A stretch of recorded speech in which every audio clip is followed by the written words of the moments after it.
Hello, welcome back. In this video we are going to see addition of vectors by rectangular components. Last वाली videos के अंदर if you haven't seen them must check it out क्योंकि वहाँ पे हमने जो basic rules थे जैसे कि head to tail rule है सही है और vector addition by parallelogram rule वो सारी चीज़ें देखी थी. एंड फाइनली जो कि लास्ट टॉपिक है vector addition का दैट्स बाय रेक्टेंगुलर components जो कि आज हम लोग पढ़ेंगे. I've already written everything कि क्या हम लोग पढ़ने वाले हैं. I didn't intend to write it first but unfortunately I actually recorded the whole video, but when I realized कि my mic was off, then I just decided to record this video. So here I am. I thought that rather than just writing it once again, I will explain it here. यहाँ पे ही I'll explain it once again. So yeah, let's get started. आज हम लोग vector addition पढ़ने वाले हैं. Rectangular components को एक वेक्टर है, ठीक है, उसकी आप रिजोल्यूशन कर दो, ठीक है. कैसे? ये आपका वेक्टर है, ठीक है. इसकी आपने रिजोल्यूशन करोगे आपके पास एक आएगा ए एक्स. समझ लो कि ए वेक्टर था, यहाँ पे आएगा इसका एक एक्स कॉम्पोनेंट और यहाँ पे आ गया इसका वाई कॉम्पोनेंट. ये जो दो कॉम्पोनेंट्स आपको नज़र आ रहे हैं ये होंगे इसके कॉम्पोनेंट्स, रेक्टेंगुलर कॉम्पोनेंट्स. और इन्हीं कॉम्पोनेंट्स को इस्तेमाल करके आप कैसे वेक्टर्स को 1 2 3 वेक्टर्स को आप ऐड कर सकते हो. तो वही आज हम लोग डिस्कस करने जा रहे हैं. पहले तो आपने क्या करना है, स्टेप बाय स्टेप सीखेंगे. First of all you have to draw 2 vectors. आपने ले लेने हैं 2 वेक्टर्स. ये मैंने बनाया 1 मिनट. ओके, यहाँ पे सिंपल कोऑर्डिनेट सिस्टम, ठीक है. एक्स एक्सिस वाई एक्सिस दोनों अच्छा यहाँ पे मैंने ले लिए 2 वेक्टर्स, ठीक है. और ये दोनों वेक्टर्स क्योंकि ए मैं नाम नहीं दे सकती थी तो मैंने डिस्टिंग्विश करने के लिए एक को नाम दे दिया A1 वेक्टर और दूसरे को नाम दे दिया A2 वेक्टर. अब A1 जो एंगल बनाता है एक्स एक्सिस के ऊपर उसे मैंने कह दिया, सॉरी ये वाला एंगल जो है वो A1 वेक्टर बनाता है, ठीक है. इस एंगल को कहा θ1, सही है. और ये जो A2 एंगल बना रहा है ये वाला एंगल, ये पूरा एंगल, ठीक है, इस एंगल को हमने कहा θ2, सही है. 1 1 2 2 इसलिए. अच्छा, उसके बाद मुझे चाहिए एक रिजल्टेंट वेक्टर. इन दोनों का कोई रिजल्टेंट वेक्टर चाहिए. रिजल्टेंट वेक्टर मालूम करने के लिए I need to add the vectors to find the resultant vector.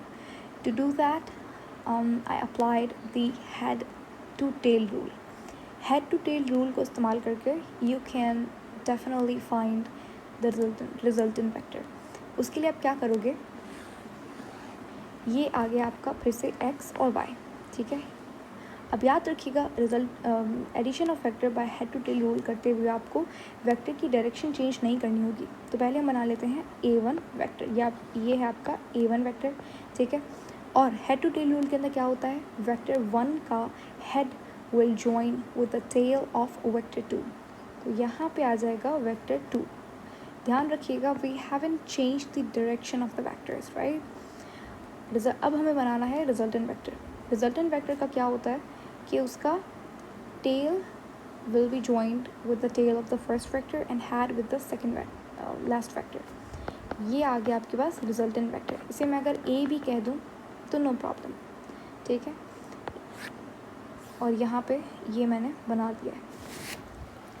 अब देखिए ये आ गया रिजल्टेंट वेक्टर, सही है, कुछ भी नई चीज़ नहीं हुई. अब जो A1 है वेक्टर A1 उसका थीटा तो यही होगा, ठीक है. लेकिन अब क्योंकि वेक्टर को ऐड करने के चक्कर में हमने θ2 भी तो बनाना है, वो कहाँ पे बनाएंगे. अब ये ऐसे तो नहीं बनेगा, किस तरीके से बनाए.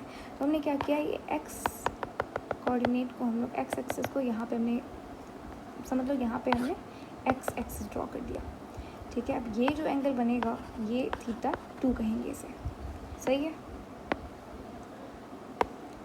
अच्छा, उसके बाद अब आपके पास क्या हुआ, आपके पास वेक्टर 1 है, वेक्टर 2 है और रिजल्टेंट वेक्टर है. यानी आपके पास 3 वेक्टर्स हैं, सही है. अब इन तीनों वेक्टर्स को आपने क्या करना है, रिजॉल्व। तो अब आपके पास आ गए 3 वेक्टर्स। इन तीनों वेक्टर्स की आपको करनी है रिजोल्यूशन, ठीक है। एक एक करके पहले A1 की, फिर A2 वेक्टर की, उसके बाद जो हमारा रिजल्टेंट जो मेन वेक्टर है वेक्टर A, उसकी रिजोल्यूशन करेंगे। रिजोल्यूशन कैसे करते हैं सबको पता है। फॉर एग्जाम्पल ये एक वेक्टर है, ठीक है, वेक्टर A, कोई भी आप नाम दे सकते हो, vector F, whatever you want to call it, ठीक है। अब इसका यहाँ पे मैं बनाऊँगी x कॉम्पोनेंट और यहाँ पे आ जाएगा इसका y कॉम्पोनेंट। ये हो गई इसकी रिजोल्यूशन। अब हमें पता है x component is equal to a cos theta, while y component is equal to ay is equal to a sin theta, ठीक है। इसकी डेरिवेशन ये दोनों चीज़ों की हमने कर ली थी जब हम लोग रिजोल्यूशन ऑफ वेक्टर पढ़ रहे थे, ठीक है। अब करेंगे इसकी रिजोल्यूशन। पहले शुरुआत करेंगे वेक्टर A1 से, सही है। तो यहाँ पे हमने की है वेक्टर A1 की रिजोल्यूशन।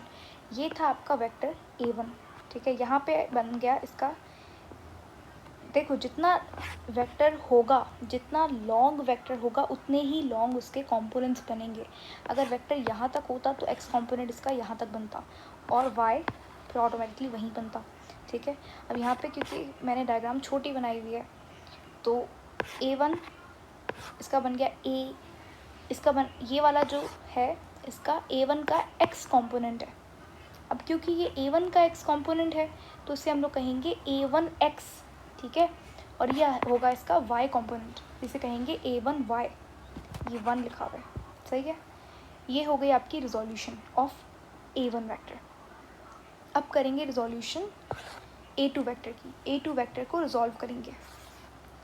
तो यहाँ पे देखिए ये था आपका x कोऑर्डिनेट, x एक्सिस, और यहाँ पे समझ लीजिए y एक्सिस है, ठीक है। ये है आपका A2 vector.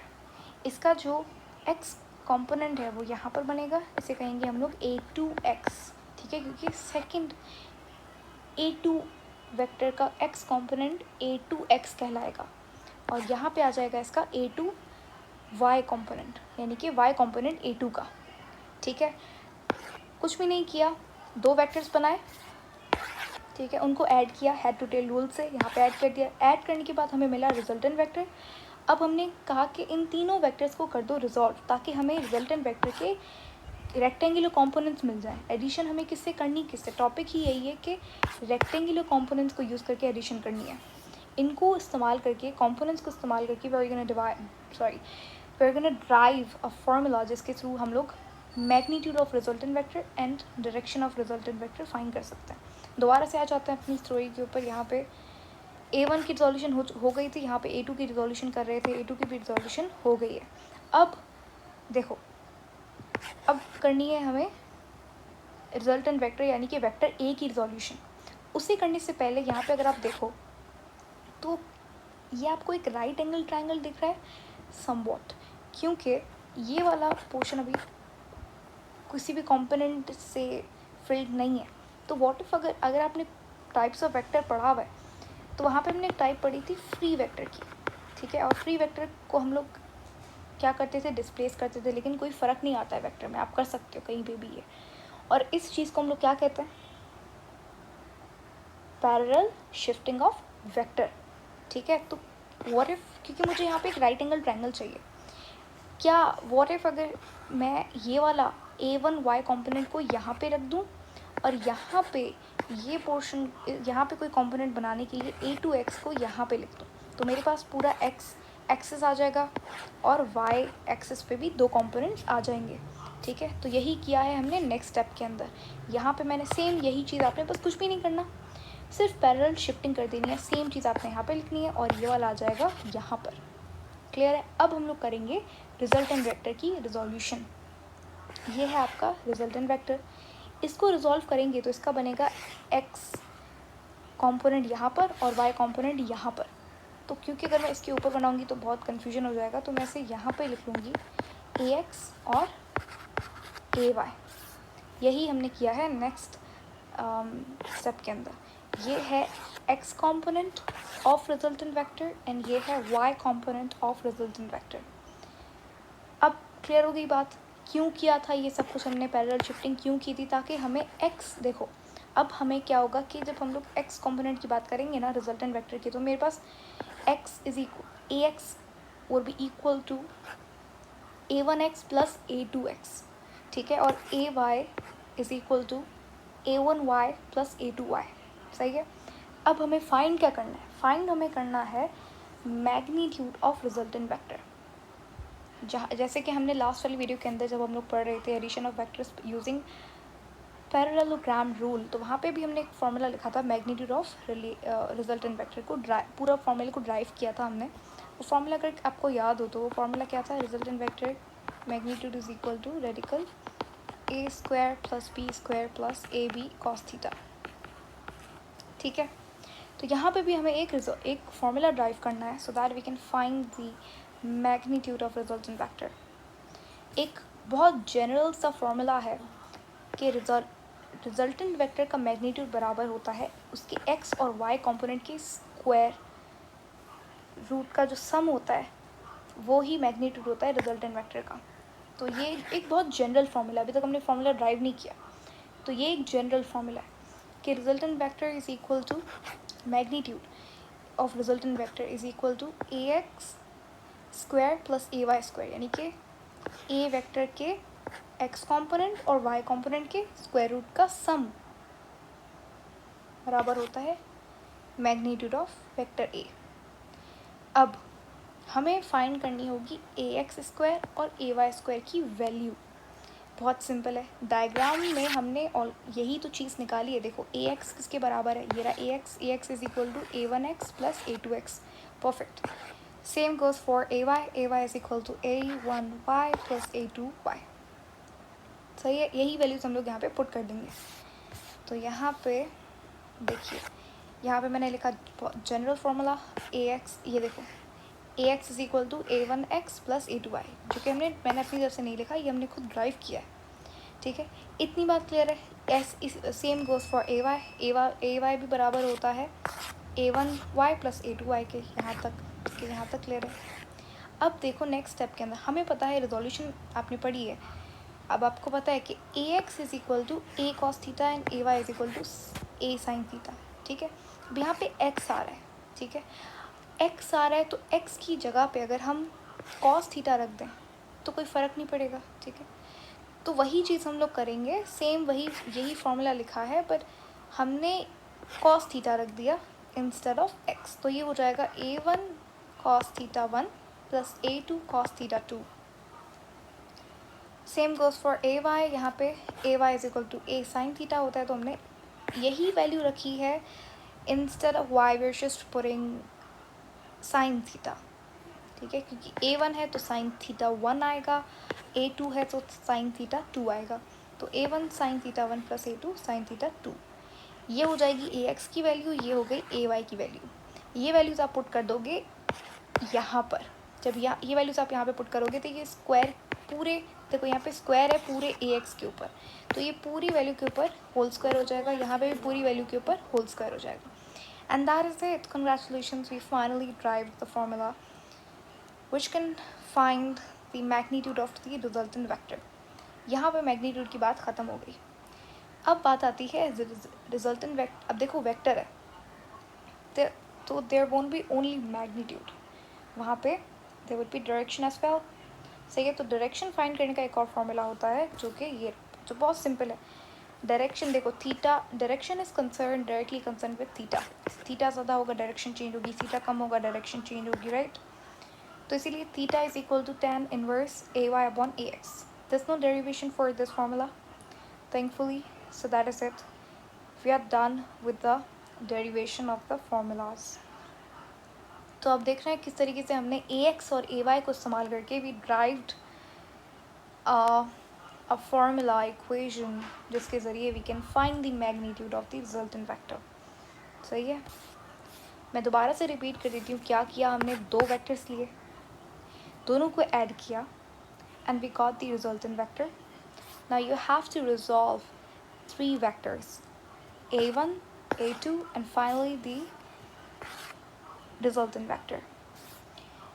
After resolving all the vectors, you need to figure and fix this equation. It's a general equation to find the magnitude of the resultant vector. Vector A's magnitude is equal to square root ax square plus ay square. According to the diagram, we know that ax is equal to a1x plus a2y, and ay is equal to a1y plus a2x. Clear? Now, what you need to do is put cos theta instead of x and sine theta instead of y, and you'll get the values for ax and ay. Then you just need to put the values in the equation, and here we go, you are done.